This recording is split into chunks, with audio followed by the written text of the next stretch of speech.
नाजरीन अस्सलाम वालेकुम।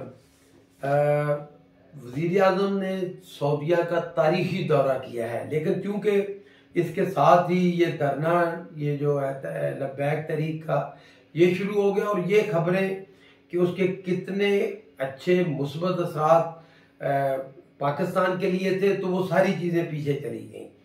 मैं इसलिए ये हाईलाइट करना चाहता हूँ कि वज़ीर आज़म बहुत ही ज़बरदस्त एक तारीखी पैकेज आम आवाम के लिए, खासकर गरीबों के लिए देने जा रहे हैं और जल्दी उसकी तफसीलात आपको आ जाएंगी।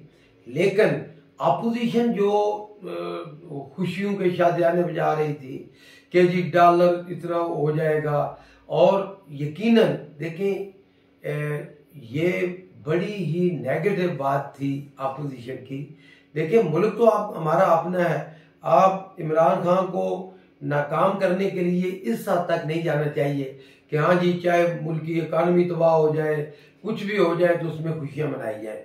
बहरहाल, जिस तरह सऊदी अरब ने पाकिस्तान का साथ दिया है, और आपको पता है कि $3 बिलियन तो कैश दिया है, और इसके अलावा कि जो डेफर पेमेंट पे के ऊपर 1 साल के लिए, बल्कि इससे भी ज़्यादा जो पेट्रोलियम की प्रोडक्ट हैं वो मिलेंगी, तो इससे बहुत ही अच्छी खबरें आएंगी पाकिस्तानियों के लिए।